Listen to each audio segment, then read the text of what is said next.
시청자 여러분 안녕하십니까? VOA 모닝 뉴스입니다. 첫 소식입니다. 마이크 폼페오 미국 국무장관은 북한의 단거리 발사체 발사에도 불구하고 북한과의 비핵화 협상을 계속할 것임을 분명히 했습니다. 폼페오 장관은 북한의 이번 발사가 미국과 한국, 일본에 어떠한 위협도 제기하지 않았다고 밝혔습니다. 김동현 기자입니다.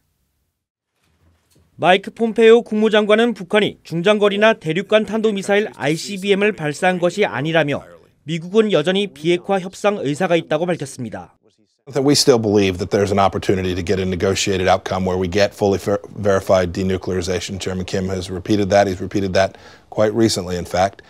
폼페오 장관은 5일 미 주요 언론과 잇따라 인터뷰를 하면서 이 같은 입장을 밝혔습니다. 폼페오 장관은 또 북한이 미사일 발사 모라토리엄, 동결을 위반했는지 지켜봐야 한다면서도 동결은 미국을 확실히 위협하는 ICBM에 초점을 맞추고 있다고 말했습니다. 그러면서 우리는 여전히 북한이 비핵화하도록 좋은 해결책을 협상할 모든 의사를 가지고 있다고 강조했습니다.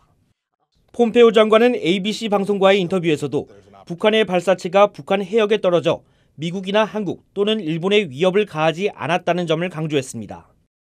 We know that they were relatively short range, and beyond that, we know they weren't intercontinental ballistic missiles either. And beyond that, I'll leave the Department of Defense to characterize this when the further. 또 하노이 정상회담 이후 북한과 연락해왔다면서 앞으로 몇 주 안에 앞으로 어떻게 나아갈지 관해 대화할 수 있는 더욱 탄탄한 의사소통이 될 수 있기를 바란다고 밝혔습니다. 또 식량 등 대북 인도적 지원은 제재와 무관하다면서도 북한의 미사일 프로그램 비용이 주민을 돌보는 쪽으로 갈 수도 있었다고 꼬집었습니다. 한편 폼페오 장관은 CBS와의 인터뷰에서는 김 위원장이 블라디미르 푸틴 대통령과 대화한 직후 이런 결정을 했다며 이번 발사와 북러 정상회담의 연관성을 시사하기도 했습니다. 앞서 트럼프 대통령은 4일 자신의 트위터에 아주 흥미로운 이 세상에서는 어떤 일이든 일어날 수 있지만 김정은은 대단한 북한의 경제적 잠재력을 완전히 인지하고 있다면서 이를 방해하거나 끝내는 일은 하지 않을 것이라고 말했습니다. 그러면서 김정은은 내가 그와 함께한다는 것을 알고 나와의 약속을 깨고 싶어 하지 않으며 딜은 이루어질 것이라고 밝혔습니다. VOA 뉴스 김동현입니다. 북한의 이번 발사는 위협을 통해 존재감을 드러내려는 전형적인 대미 압박이라고 미국의 전직 관리들이 밝혔습니다. 미국과의 외교를 무너뜨리지 않으면서 미국의 협상 태도에 불만을 표출한 건데요. 트럼프 행정부의 반응에 따라 위협 수위를 점차 높일 수도 있다고 관측했습니다. 안소영 기자가 취재했습니다. 웬디 셔먼 전 국무부 정무차관은 선을 가까스로 지킨 북한의 이번 발사는 원하는 방향으로 흘러가지 않으면 국제사회의 주목을 끌기 위해 늘 행동에 나섰던 북한의 과거 행태와 같다고 말했습니다. 북한은 국제사회의 존재를 확인시키고 세계 평화와 안보, 특히 동북아 지역의 평화와 안보에 위험과 위협이 될 수 있다는 점을 부각시키기 위해 일종의 행동에 나섰다는 겁니다. They take some action to say, remind us all that they are there, that they are capable, they are a danger and a threat to world peace and security, and certainly the peace and security of Northeast Asia. 그러면서 미국의 제재 완화를 얻지 못하고 있는 북한이 이번 발사를 통해 불만을 표출함과 동시에 미국의 태도 변화를 요구하고 있지만 트럼프 행정부가 북한이 원하는 것을 주지는 않을 것이라고 분석했습니다. 이번 발사를 미국의 협상 태도 변화를 촉구하는 김정은식 캠페인의 일환으로도 분석했습니다. 게리 세이모어 전 백악관 대량살상무기 조정관은 김정은 위원장이 최근 시정연설에서 연말까지 미국의 용단을 기다리겠다고 했던 점을 지적하며 북한이 이후 점차 대미 압박을 강화하고 있다고 말했습니다. Now he rebuilt the satellite launch facility and tested some kind of tactical system in April, and now these short range, whatever they were, I'm not sure. 그러나 북한이 미국과의 외교 노력을 깨려는 것으로 보지는 않는다면서 미국이 제재로 외교가 작동하게 하려는 것처럼 김정은은 그의 입장에서 위협을 통해 외교를 이어가려는 것으로 분석했습니다.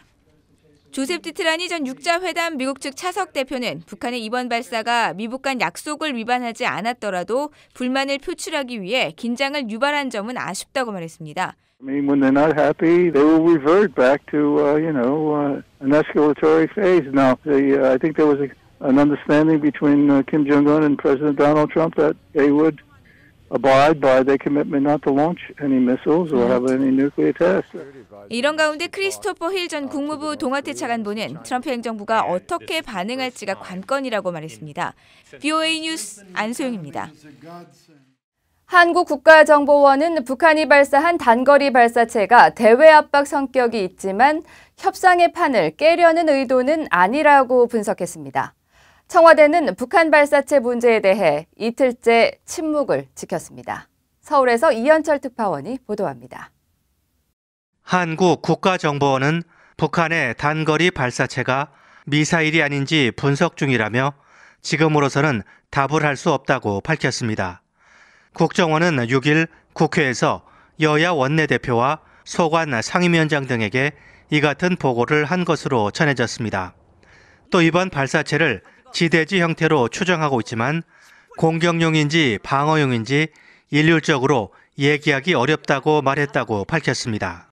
군사 기술적인 문제는 자기들 담당 소관이 아니고 이거는 국방부의 업무, 합참의 업무이기 때문에 거기서 분석해서 결론을 내리기 전까지는 자기들이 어떠한 입장이나 결론도 내릴 수가 없다라는 그 기존 입장을 되풀이하고 있어요. 다만 특히 국정원은 이번 발사를 과거와 같은 도발을 위한 목적으로 보지 않는다고 평가했습니다. 국정원은 또 이번 발사가 대외 압박의 성격이 있긴 하지만 대미 메시지 수위를 조절하고 있다며 비핵화 협상의 판은 깨지 않겠다는 의도로 보인다고 분석한 것으로 전해졌습니다. 그러면서 미국과 한국, 일본 어느 나라에도 위해를 가하지 않았다는 마이크 폼페오 미 국무장관의 발언을 인용하면서 대응 발사를 할 사안은 아니라고 국정원은 설명했습니다. 한국 청와대는 북한의 단거리 발사체 발사에 대해 아무런 공식 입장도 내놓지 않은 채 이틀째 침묵을 유지했습니다. 한국 국방부도 지난 5일 북한이 이번에 발사한 단거리 발사체에 신형 전술 유도 무기가 포함되어 있는 것으로 파악하고 있다고 밝힌 후 추가적인 분석 결과는 내놓지 않고 있습니다. 다만 정경두 국방부 장관과 로버트 에이브람스 주한미군 사령관이 6일 오후 비공개로 만나 북한의 단거리 발사체 문제 등을 논의한 것으로 알려졌습니다. 서울에서 VOA 뉴스 이현철입니다. 도널드 트럼프 미국 대통령과 아베 신조 일본 총리가 전화 통화를 하고 북한 발사체 문제 등을 논의했습니다. 트럼프 대통령은 6일 자신의 트위터를 통해 아베 총리와 북한 그리고 무역 문제를 논의했다면서 매우 건설적인 대화를 나눴다고 밝혔습니다. 앞서 일본의 이와야 다케시 방위상은 4일 북한 발사체와 관련해 일본의 영해나 배타적 경제 수역에는 영향이 없고 긴 사정거리는 아닐 것이라면서 미국에 대한 견제가 아닐까 싶다고 말했습니다. 미국과 한국, 일본 외교안보 고위 당국자가 이번 주 서울에서 만나 북한 단거리 발사체 문제 등을 논의할 예정입니다. 한국 국방부에 따르면 3국 고위급 외교안보 당국자들이 참석하는 미한일 안보회의가 9일 서울에서 열립니다. 이 회의는 3국이 북한의 핵과 미사일 문제를 비롯한 지역 안보 현안을 논의하는 연례 협의체로 이번에는 북한의 단거리 발사체 문제가 최우선 의제로 다뤄질 전망이며 미국에서는 마크 네퍼 미 국무부 차관보 대행이 회의에 참석합니다. 대한민국 수호 예비역 장성단은 북한의 최근 단거리 발사체 발사에 대해 유엔 안보리 결의 정면 위반이며 대한민국과 국제사회에 대한 직접적이고 심각한 도발이라고 주장했습니다. 예비역 장성단은 6일 성명을 통해 이같이 주장하면서 국민은 정부와 군이 과연 헌법에 명시된 국가수호 임무를 제대로 수행하고 있는지 심각하게 우려한다고 밝혔습니다. 또 비핵화를 전제로 서명한 판문점 선언과 평양 공동선언은 북한이 핵 폐기와 진정한 평화의 길로 나온다는 확실한 증거가 확인될 때까지 이행을 유보해야 한다며 특히 남북 군사 합의 즉각 폐기를 주장했습니다. 이상으로 VOA 모닝 뉴스를 마칩니다. 함께해 주신 여러분 고맙습니다.